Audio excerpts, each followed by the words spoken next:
जय जिनेंद्र, नमस्कार आप सभी को। मैं डॉक्टर निकिता बहुत बहुत स्वागत करती हूँ आपका मेरे इस यूट्यूब चैनल में।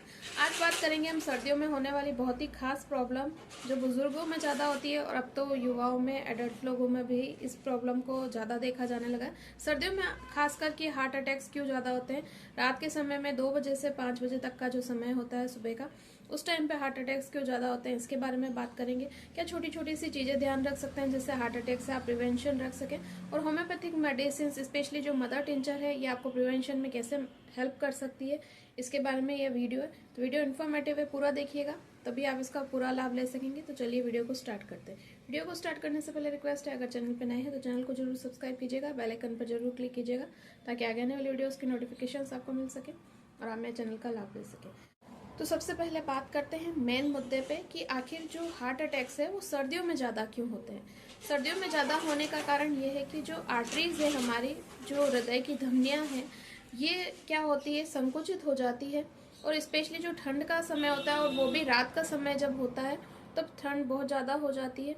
उस समय क्या होता है, जो आपकी धमनियाँ है वो सिकुड़ी हुई होती है। और अगर अचानक से पर्सन, जो बुजुर्ग लोग हैं स्पेशली, या ऐसे लोग जिनको रात में यूरिन करने के लिए उठना होता है या किसी भी कारण से जैसे पानी पीने के लिए उठना होता है, तो अचानक से उठ जाते हैं, तो होता क्या है, धमनियाँ जो है आपकी सिकुड़ी हुई है उस समय, और पूरे दिन से ज़्यादा उसी समय ज़्यादा सिकुड़ी हुई होती है क्योंकि सर्दी का भी मौसम है और उस समय टेम्परेचर सबसे कम रहता है, सिकुड़ी हुई है। और अचानक से जब उठते हैं तो ब्लड फ्लो जो है वो अचानक से तेज हो जाता है और धमनी को पूरा फैलने का समय नहीं मिल पाता है और कहीं ना कहीं ब्लड सप्लाई रुक जाती है। क्योंकि हार्ट अटैक यही है कि कहीं ना कहीं आपके जो मसल्स है, हार्ट की मसल्स है, उनका अगर ब्लड सप्लाई नहीं पहुंचेगा तो हार्ट अटैक्स आ जाएंगे।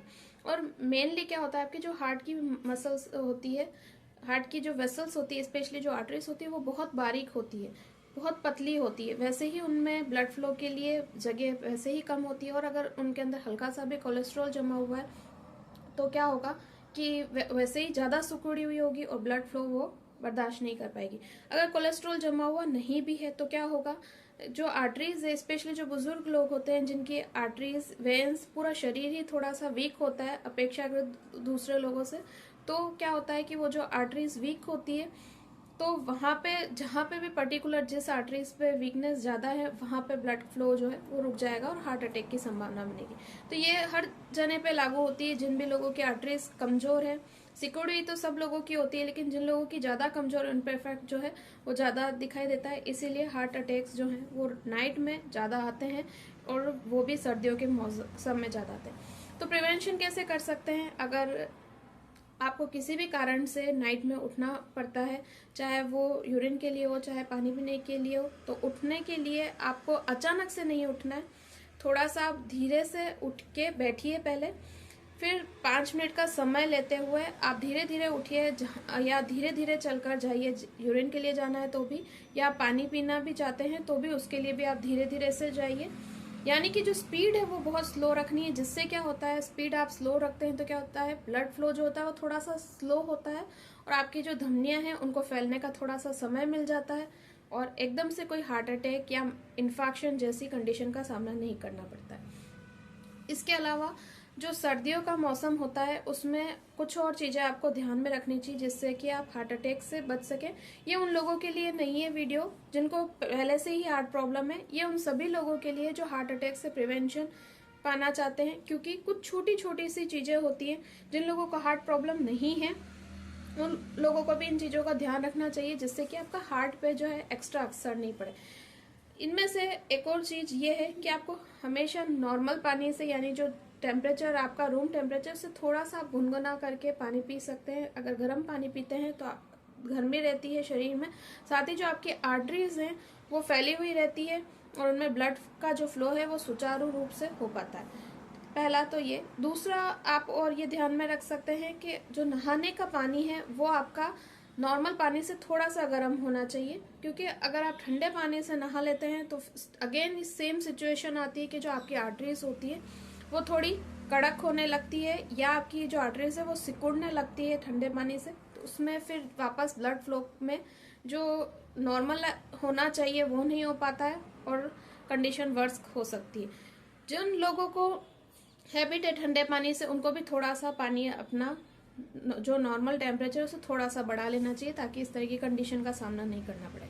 जो लोग वीक होते हैं उन लोगों को ये कंडीशन ज़्यादा सामना करना पड़ता है। अगर आप सोचते हैं कि ये वीकनेस कैसे पता लगा है, तो ये वीकनेस पता ही नहीं लगाई जा सकती। एकदम बिल्कुल जो बाहर से बिल्कुल मजबूत पर्सन दिख रहा है, सारी रिपोर्ट्स नॉर्मल है, तो उस पर्सन को भी ये प्रॉब्लम हो सकती है। रीज़न है क्योंकि जो धमनियाँ हैं, जो आर्टरीज है, उसके अंदर अगर कोलेस्ट्रॉल का डिपोजिशन है तो उसको पता लगाने का कोई भी उपकरण नहीं है हमारे पास। हम नॉर्मली जो भी एलडीएल करवाते हैं, जो भी हम एलडीएल प्रोफाइल कराते हैं, वो टोटल ब्लड कोलेस्ट्रॉल जो हमारे ब्लड में फ्लो हो रहा होता है वो आता है। धमनियों में कितना जमा हुआ है आपके कोलेस्ट्रॉल, ये आप पता नहीं लगा सकते। तो प्रिवेंशन रखना ज़्यादा अच्छा है।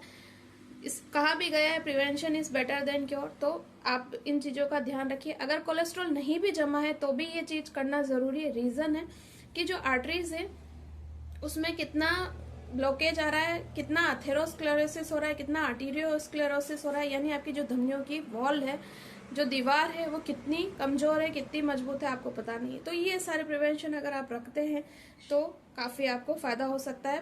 प्रिवेंशन करने में कोई हर्ज नहीं। इसके अलावा और कुछ चीज़ें भी आप कर सकते हैं, जैसे कि सुबह का जो आप ड्रिंक्स लेते हैं वो अच्छा गर्म ही लीजिए। दिन भर में भी आपको गर्म चीज़ें ज़्यादा यूज़ में लेनी चाहिए, जो अधिकतर लोग करते ही हैं। साथ ही साथ एकदम जो बहुत तेज खुली हवा है उसके अंदर एकदम से नहीं जाना चाहिए। एकदम से अगर आप जाते भी हैं तो आपके पास गर्म कपड़े ज़रूर होने चाहिए, क्योंकि अगर आप गर्म कपड़े नहीं यूज़ में लेते हैं, पूरा प्रिवेंशन नहीं रखते हैं, तो अगेन आपकी आर्टरीज कमज़ोर होती है, आपकी आर्टरीज जो है वो सिकुड़ती है। तो ये सारे टिप्स थे। अब बात करते हैं होम्योपैथिक मेडिसिन के बारे में। तो होम्योपैथिक मेडिसिन के बारे में बात करने से पहले, जो मेडिसिन है वो आप घरेलू तौर पे होम रेमेडी के तौर पे भी यूज़ कर सकते हैं। उसी से होम्योपैथिक मेडिसिन बनती है। तो पहले मैं उसका नाम बता देती हूँ। उसका नाम है अर्जुन की छाल। अर्जुन की छाल ऐसी औषधि है जो आयुर्वेद में बहुत ज़्यादा यूज़ की जाती है हार्ट को मजबूत बनाने में, हार्ट को मजबूती देने में, हार्ट अटैक से प्रिवेंशन में, क्योंकि ये खून को पतला करने का काम करती है और ब्लड के फ्लो को इजी बनाती है, कोलेस्ट्रॉल को भी घटाने का काम करती है। तो इसका आप काढ़ा बना के पी सकते हैं। अर्जुन की छाल की चाय भी बहुत पी जाती है हार्ट अटैक से बचने के लिए, तो बहुत यूज़फुल चीज़ है ये। इसी अर्जुन की छाल से एक होम्योपैथिक मदर टिंचर बनाया जाता है, जिसको हम अर्जुना टर्मिनेलिया भी बोलते हैं। ये मदर टिंचर के रूप में बहुत ही इफेक्टिव है हार्ट अटैक से प्रिवेंशन पाने में। इवन जिन लोगों को कोलेस्ट्रॉल की समस्या है, कोलेस्ट्रॉल को कम करने के लिए भी मेडिसिन बहुत अच्छी है। ये खून को पतला करने का काम करती है और आपको हार्ट अटैक से बचाती है। ऐसा नहीं है कि सिर्फ हार्ट प्रॉब्लम वाले ही लोग ये मेडिसिन ले सकते हैं। जिन भी लोगों को ऐसा लगता है कि कहीं ना कहीं उनको चेस्ट पेन रहता है और हार्ट अटैक का डर है उनको, या उनको लगता है कि उनको हार्ट प्रॉब्लम हो सकती है, वो लोग भी प्रिवेंशन के तौर पर भी इस मेडिसिन का यूज़ कर सकते हैं। दूसरी जो मेडिसिन है, बहुत यूज़फुल मेडिसिन है, उसका नाम है Crataegus mother tincture. Crataegus mother tincture भी बहुत यूज़फुल है, बहुत इफेक्टिव है आपकी हार्ट की सारी ही प्रॉब्लम में, हार्ट अटैक से बचाव करने में। Crataegus mother tincture high BP में भी इतनी इक्वली यूज़फुल है जितनी कि लो बीपी में, क्योंकि ये आपकी जो बीपी की जो समस्या है उसको नॉर्मल करने में मदद करती है। यानी कि जो बीपी फ्लक्चुएशन है, कम है बीपी तो उसको नॉर्मल करने में काम देगी। अगर बहुत ज़्यादा बीपी है तो उसको वापस अपने नॉर्मल जो उसकी रीडिंग होती है बीपी की, उसमें लाने में आपकी मदद करेगी। तो क्रेटेगस मदर टिंचर का कोई भी यूज़ कर सकता है। जिसको हाई बीपी की समस्या है वो लोग भी यूज़ कर सकते हैं, और जिनको लो बीपी की समस्या है वो लोग भी यूज़ कर सकते हैं। साथ ही बीपी के फ्लक्चुएशन के साथ हार्ट की किसी भी तरह की समस्या में, हार्ट की किसी भी तरह प्रॉब्लम में, अगर आप हार्ट अटैक से बचाव चाहते हैं, हार्ट डिजीज से बचाव चाहते हैं, तो भी आप क्रेटेगस मदर टिंचर का यूज़ कर सकते हैं। दोनों ही मदर टिंचर आप चाहें तो मिक्स करके ले सकते हैं, और चाहें तो आप इंडिविजुअली भी इन मेडिसिन को यूज़ कर सकते हैं। अगर आप अलग अलग यूज़ करना चाहते हैं तो दोनों ही मदर टिंचर अलग अलग आप 10-10 बूंद आधा कप पानी में सुबह दोपहर शाम करके यूज़ में ले सकते हैं। चाहते हैं कि मिक्स करके लें तो मिक्स करके लेने में भी कोई हर्ज नहीं है, कोई प्रॉब्लम नहीं है। आप दोनों मदर टिंचर को मिक्स कर लीजिए और 20-20 बूंद आधा कप पानी में सुबह दोपहर शाम करके आप ये मेडिसिन ले सकते हैं। ये आपको हार्ट अटैक से न केवल बचाएगी बल्कि हार्ट डिजीज से भी प्रिवेंशन देगी। साथ ही साथ हार्ट के जो नॉर्मल फंक्शनिंग है उसमें भी आपको मेडिसिन बहुत मदद करेगी। तो यही था वीडियो हार्ट अटैक से बचाव के बारे में। कैसा लगा मुझे ज़रूर बताइएगा। लाइक शेयर कमेंट करना ना भूलिएगा।